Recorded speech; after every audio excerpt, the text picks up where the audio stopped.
Welcome to Almost Grown Up. I'm Lucy, and today I want to talk about seasonality and how we could maybe think about it a little bit differently, because I've been thinking recently that perhaps all I'm craving is to live seasonally and in tune with nature. But it felt for quite a while like a list of things that I needed to add on top of my life or make space for. And seeing as it is Lunar New Year today, as I'm recording, but probably a few days ago when you actually watch this, I thought it would be a really good time to dig into how could we think about seasonality differently? And if we did, what would it look like? So grab a snack, grab your tea. I've got tea because it's colder here. We are still in winter. Well, or New Year, spring. I need to find out what microseason it is and tell you that as well. But yeah, here in the Northern Hemisphere, tea is a great drink, but you pick whichever drink works for you. Grab a drink, sit down, and let's get into it.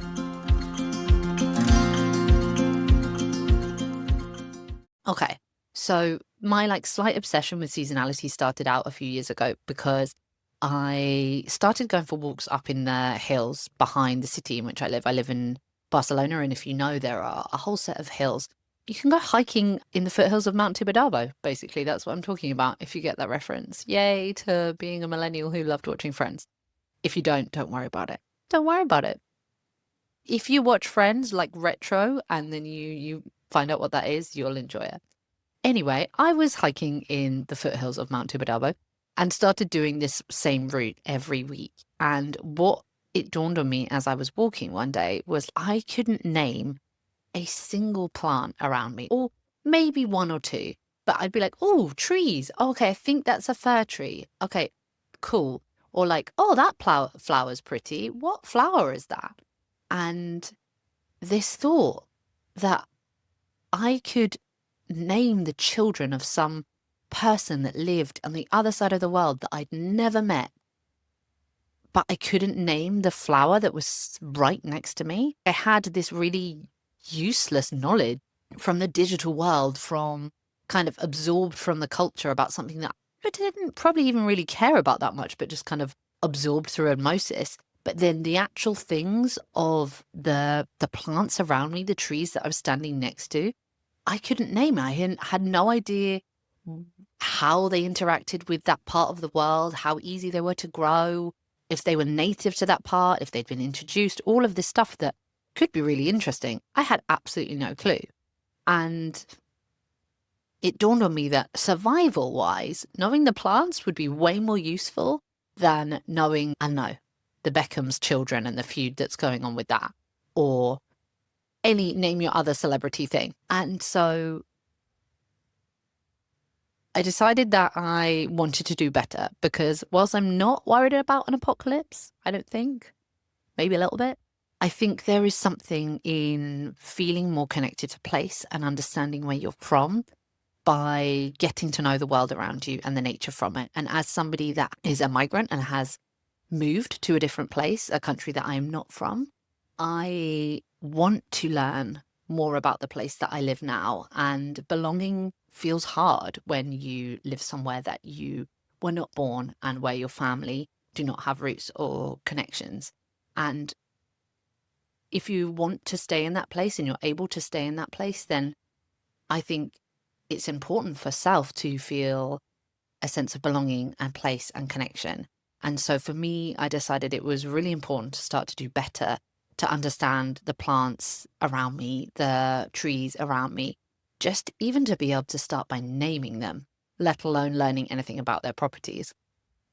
And that whole kick got me onto this idea of what could seasonality be? And so since then, my interest in seasonal living has really grown. And I don't think I'm alone in that, because I feel like, I don't know if it's just my algorithm, but the world is sharing so many more stories about foraging food or eating seasonally or specific seasonal recipes, or I feel like my Pinterest is full of bucket lists of things to do this season. And I don't think it's a surprise, because as the world can feel more volatile, having somewhere to ground ourselves really helps. And nature is a place to ground. Seasonality that we can notice and see outside, that is cyclical, that has rhythm, is a place that we can find a bit of refuge, a bit of grounding and foundation, and something steady to hold against. And even with climate change, as we experience these swathes of difference in nature, actually we still are drawn to the sense of understanding and living in the seasons, because we know fundamentally that it connects us, that it renews us, that it is a place that we can go and be and shelter and learn from. And I think these ancient rituals can feel really restorative in a world where this whole layer on top just feels incomprehensible, I guess, and overwhelming. And so I love the idea of bringing in seasonal flowers to my home. I love the idea of a fruit bowl full of persimmons. I love the idea of sitting by the fire, knitting. I don't have a fire, but in my head I have a fire. But you know what I mean? Sitting down, knitting, making something in this like cozy winter moment. But and these are all great reminders of the seasons, of nature, and they help us feel connected to nature when we don't live directly in it. But I've been wondering whether this way of seasonal living is missing something. And as we kind of become those people that use the seasonal food and protect the plants around us, and we put ourselves in this role of users, protectors, observers, and we make ourselves separate, when the true fundamental part of it is we are mammals. So we are nature as much as the trees and the birds and the plants and the grass.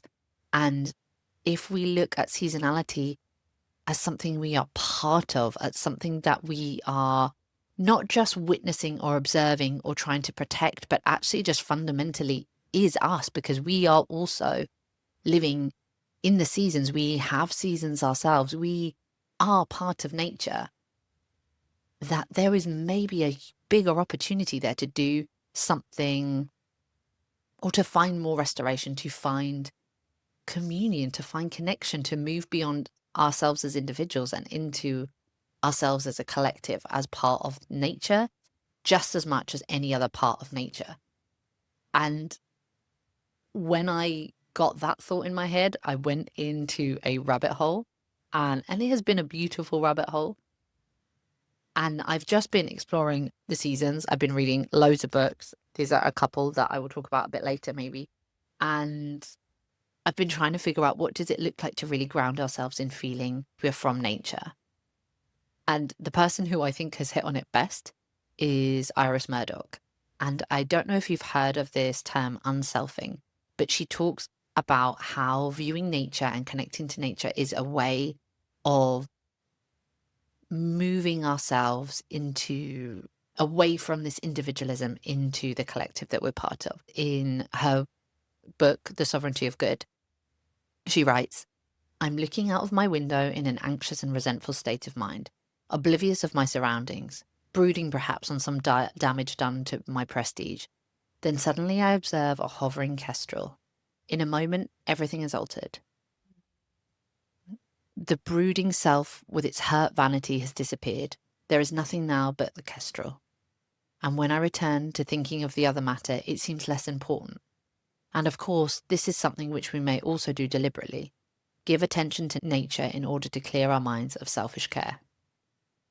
And I think what she so perfectly summarizes there is this idea that when we really look, when we shift our attention, when we let ourselves be absorbed in the nature that we are part of, we remember that it is the nature we are part of, and we drop these small human worries that we've added on top and connect into the larger picture.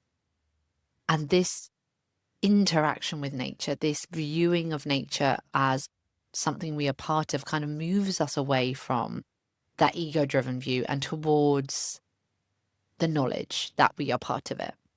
Because really, when we're watching the bird, when we're watching the kestrel, we're a mammal watching a bird. And interestingly, I sat outside. I didn't sit outside. I definitely sat inside. Oh my gosh, excuse my voice, and my nose is, wow, I'm a little bit blocked up. I've been ill for the last 2.5 weeks. But anyway, this morning I was sitting inside a coffee shop, and I saw all of a sudden these pigeons on a tree. And yes, it is not majestic as a kestrel swooping around outside, but these pigeons were turning themselves upside down, kind of like this, eating berries off a tree with the chubby part of their body up here. Like, how they were balancing, no idea. But it was kind of incredible. And I got lost in the figuring out of that. And I realized it is an animal sense pricking up to watch the movement, to notice what they're doing, to kind of pay attention. And when our senses take over, I think it's a way that we can remember we're just as much animal as they are. And we tell ourselves, well, we have more developed brains, right? We figured out how to cook. We figured out how to give ourselves more brain power. And as a result, we kind of live in this more developed system and world. So we are different and separate from the nature that we came from. But the more I read about trees and their neural networks and the way moss functions and mushrooms function, like if you don't know anything about that, I'm not going to go into it now because I do not know enough about it myself to explain it properly.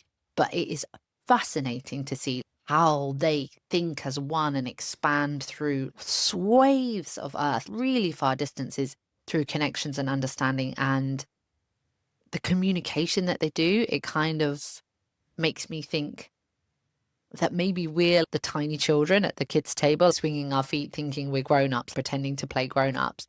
And the trees are like at the adult table being nice. Oh, bless them. Look at them. Look at them pretending to be all grown up. And I don't know if that's true, but I like the image, and I like to remember that if we look long enough, we can't help but remember. If we look long enough, we can't help but remember we are as much nature as the nature that we are watching. And hopefully we step up from being those kids playing pretend at the table and start to be able to participate in what it means to be part of nature and in communion with it, which for me is where wonder comes in. And if you've watched or engaged with any of Almost Grown Up before, wonder is one of my core things. I love it. I think it is one of the most useful tools nowadays to help us ground ourselves, to help us feel connection, to help us calm anxiety, to help us feel inspired and creative and move us from kind of feeling stuck or scared or worried. And this idea of watching and remembering we're part of nature is in a sense wonder. And there is this great Hermann Hesse quote that sums it up, which I will read to you because I think he has summarized it way better than I could. He writes, "Wonder is where it starts. And though wonder is also where it ends, this is no futile path. Whether admiring a patch of moss, a crystal, flower, or golden beetle, a sky full of clouds, a sea with serene, vast sigh of its swells, or a butterfly wing with its arrangement of crystalline ribs, contours, and the vibrant bezel of its edges, the diverse scripts and ornaments of its markings, and the infinite sweet, delightfully inspired transitions and shadings of its colours. Whenever I experience part of nature, whether with my eyes or another of the five senses, I feel drawn in, enchanted, opening myself up momentarily to its existence and epiphanies. That very moment allows me to forget the avaricious, blind world of human need, and rather than thinking of or issuing orders, rather than acquiring or exploiting, fighting or organizing, all I do in that moment is wonder." Like Goethe. And not only does this wonderment establish my brotherhood with him, other poets and sages, it also makes me a brother to those wondrous things I behold and experience as the living world. Butterflies and moths, beetles, clouds, rivers and mountains, because while wandering down the path of wonder, I briefly escape the world of separation and enter the world of unity. I mean, Herman, you nailed it, right? I did not nail how to say Goethe. Goethe. Please, if you could tell me how to pronounce that properly.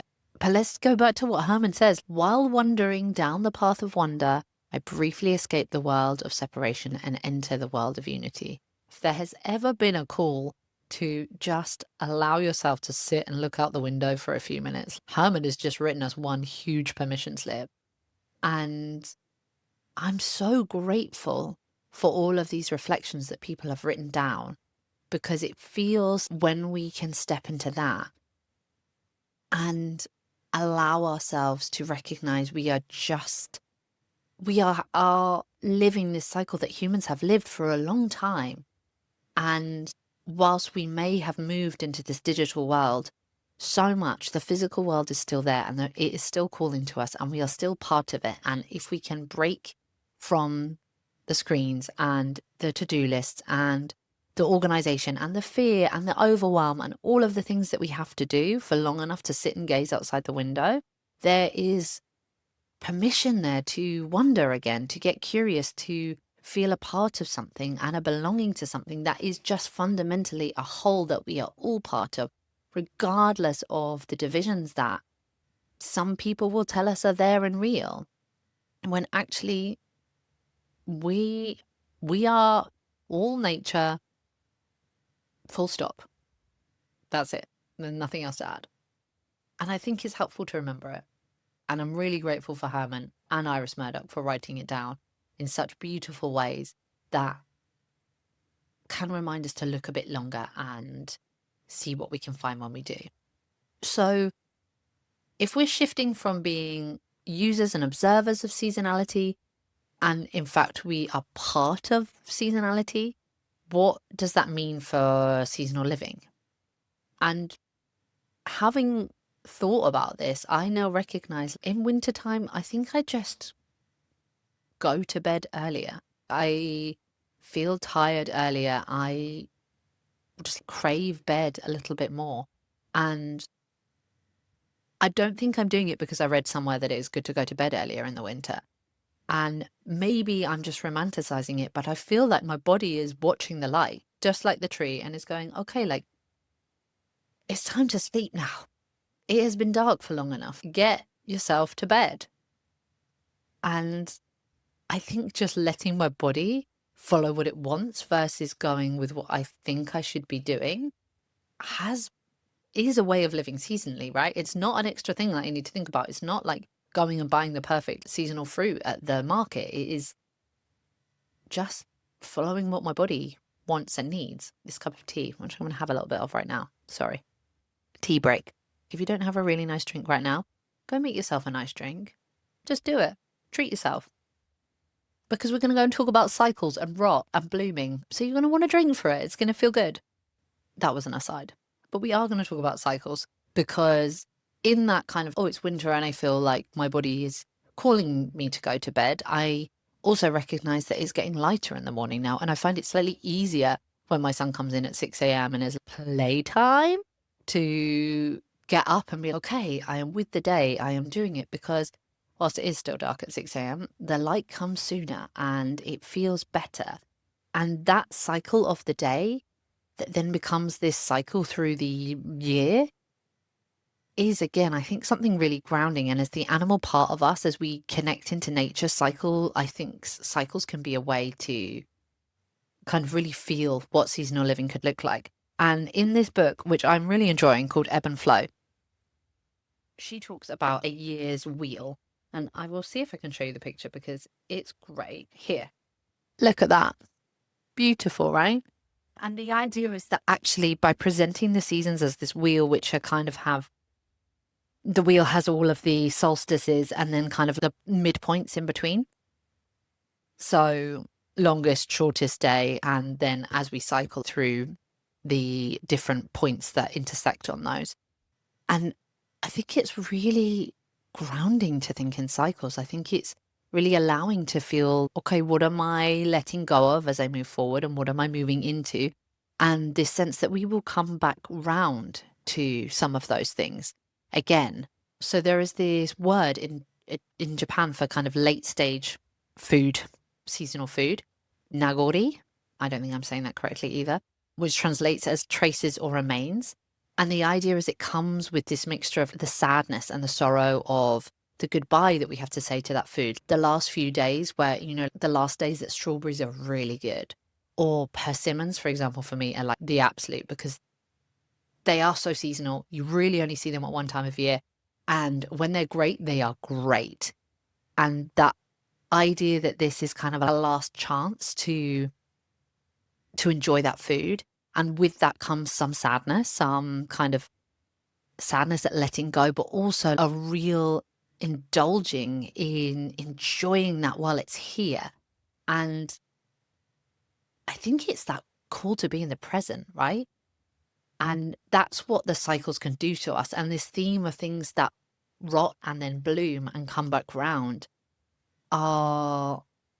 is really useful. And before, I've always focused on the seeds that I'm planting and the things that are blooming. And I think that is a beautiful, positive way. But recently I read an awesome essay by Muse Guided, and I will write the essay name below because I can't remember it off the top of my head.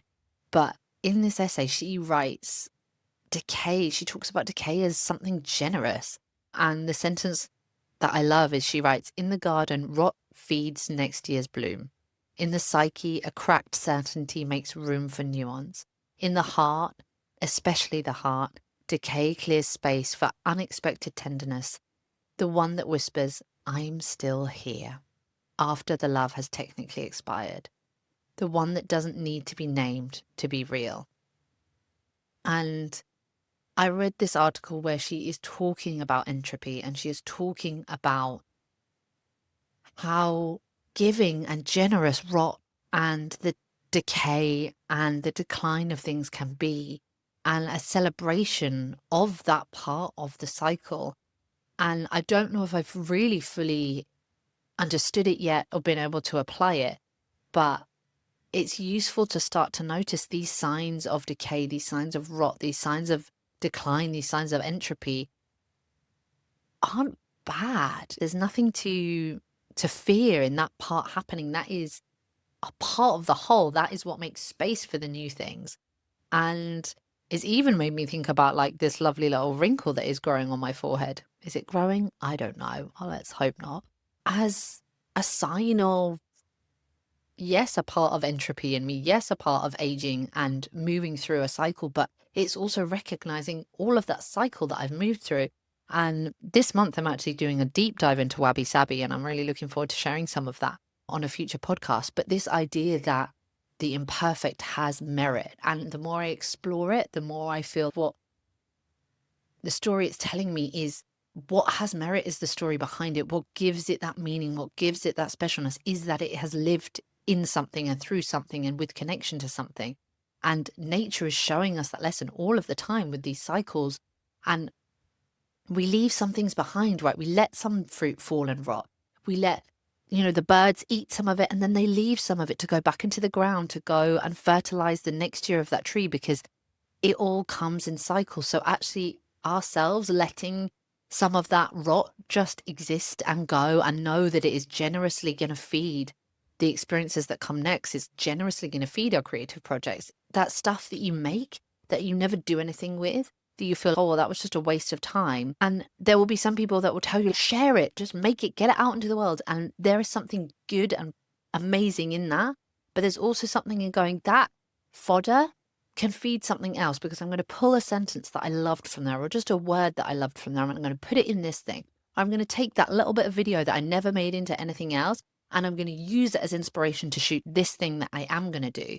And that rot and decay and entropy and stuff that we might look as useless and feel sad about because it has gone is what's feeding the next part of the cycle, and it will come back round. And those seeds that we're planting now some of them won't grow, some of them will grow, and the ones that grow will go and then feed the next thing.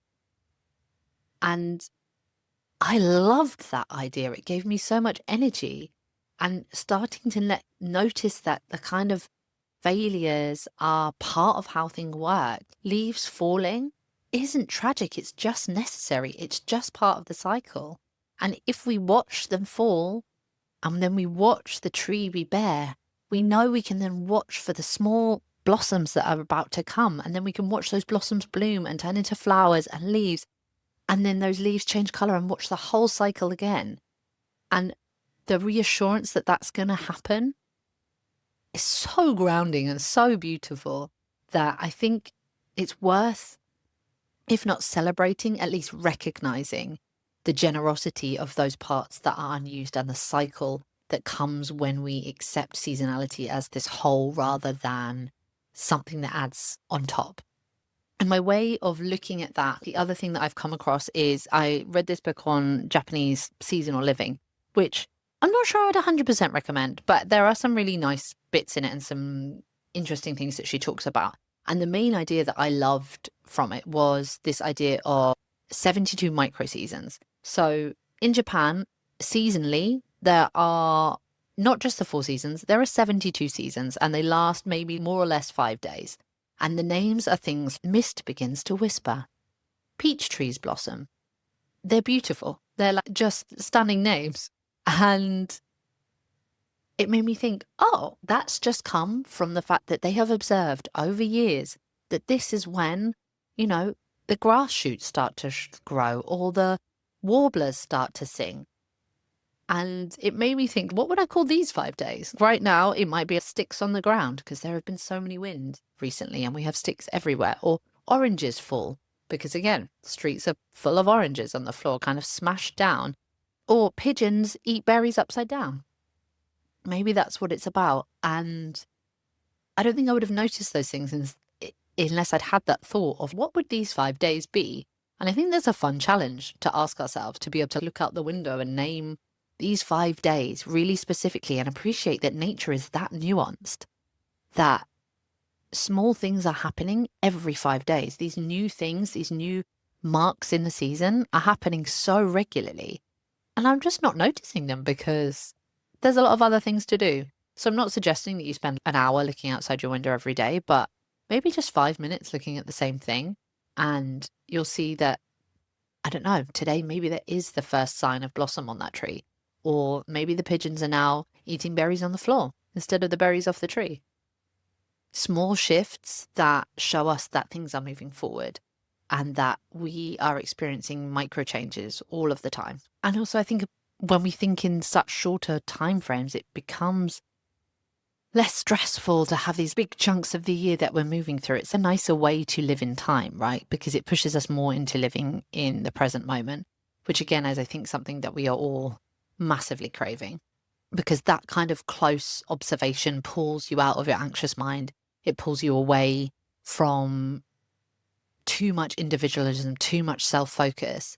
And you might notice what your body's asking for, what the world around you is asking for. And instead of what you think you should be doing, you might be able to answer the call of what feels right for you, for the people around you, for the nature that you are part of. And I think that is a way in which seasonality could bring us more than just a bucket list. For me, like I said, this observation happens best when I do it with one object, one thing that I'm really focusing on. And I have a beautiful ginkgo tree on my road, and I have tried over these last couple of weeks especially, but probably since the start of January, to really just watch that tree in transition. And right now it is basically bare. There is 2 tiny brown leaves hanging on like little upside down bats. And I'm amazed that they did not fall in the recent winds that we had. But we will see when they do fall. And then at some point, that's going to turn into beautiful green leaves and then yellow leaves. And I can't wait. I'm excited to see those changes. So I think my call to you would be just find something that you want to watch and observe, because even if we're not ready to go and live out in the middle of the forest and listen to the bush warblers start to sing and be able to see the grass kind of sprout, wherever we are, whether we're in a city, whether we are in the countryside, wherever we are, Northern Hemisphere, Southern Hemisphere, there are things that are happening that we can see. And to get the chance to notice it through repetition is a way, I think, to connect without having to just give up everything and go and live in the forest, which, whilst feels like a beautiful dream, probably not that realistic for me. So I don't have any answers, but I do think I am paying attention differently. And I really want to explore what this way of living seasonally could do to remind us that, okay, if we are nature as much as everything else, then we are kind of part of this whole thing. And whilst I'm going to continue to live my life in some ways as an individual, I think it's important to remember every now and then, more now than then, that I am part of a collective, and maybe there are small things that I can do to help support that collective more than I am doing, and to step into being more a part of the world around me rather than me as a separate individual on my own track. And thinking about seasonality that way makes me feel like it's not just a nice to have, it's something that can ground us and can give us hope and inspiration, but most importantly, that reminder of connection to each other. which can feel lacking nowadays. So I would love to hear what you think. How do you read this take of seasonality? Does it chime with you? What have you been doing to live seasonally? And what would your oh my gosh, please let me know if you're in the 5 days of nature, what would this season be called? Leave me a comment, let me know. I would love to hear. Thank you so much for watching. I will be back in 3 weeks' time. I really appreciate you being here in the blanket fort with me, figuring all of this stuff out. It is a pleasure to be here. I hope you got your tea or your nice drink. Let me know what you got. But yeah, thank you so much for watching. I hope you have a great start to the Lunar New Year. I will see you soon. But in the meantime, happy growing. Tea time. Tea time. Okay, so we're going to do this. Oh my gosh. Like the hair is like, I don't want to be a hare today, I want to be a dragon. That's what's happening. What did I want to start with?